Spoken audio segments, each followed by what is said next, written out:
Donc, Illustrator 2021.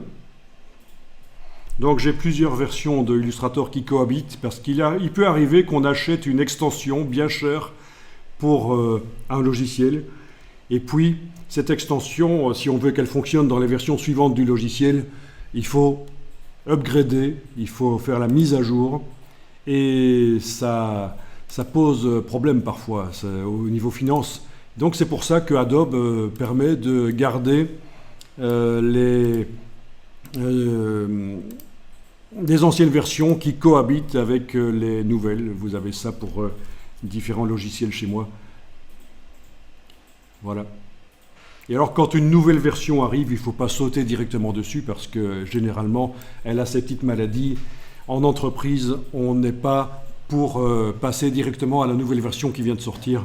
On lui laisse faire pendant 6 mois ses maladies, ses correctifs, avant de passer à la suivante aussi. C'est une raison pour laquelle parfois on peut avoir plusieurs versions qui cohabitent. La nouvelle qu'on n'utilise pas vraiment en production et puis l'ancienne.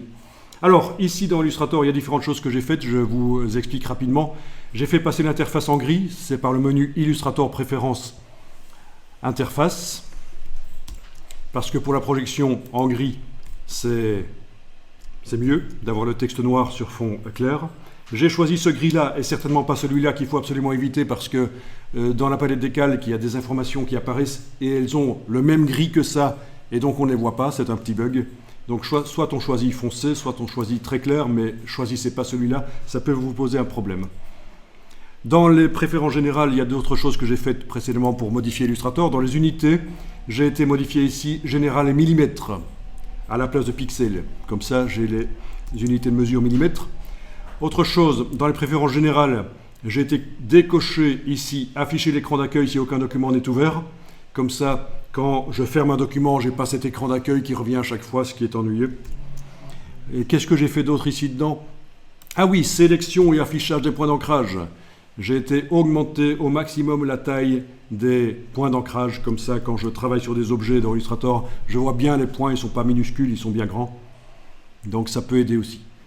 Donc ça, c'est différentes choses que j'ai faites. Autre chose, sur un Mac, quand vous lancez pour la première fois l'application, elle est comme ça, de manière flottante, de manière à pouvoir la faire passer entièrement sur un autre écran. Mais comme on travaille sur un seul écran, j'ai été décoché dans le menu fenêtre cette option cadre de l'application, et voilà ce qu'on obtient. La palette des outils, je suis allé sur les 3 petits points ici en bas, et dans le panneau qui s'ouvre, je suis allé demander ici d'avoir les outils avancés. Donc la palette des outils me montre tous les outils de Illustrator. Cette palette des outils, elle arrivait comme ça. Je l'ai fait passer en 2 colonnes avec la double flèche ici. Voilà. Et donc voilà en gros ce que j'ai fait dans Illustrator. Et normalement, vous avez récupéré un ordinateur sur lequel c'est à peu près comme ça. Sauf peut-être l'interface qui n'est pas grise.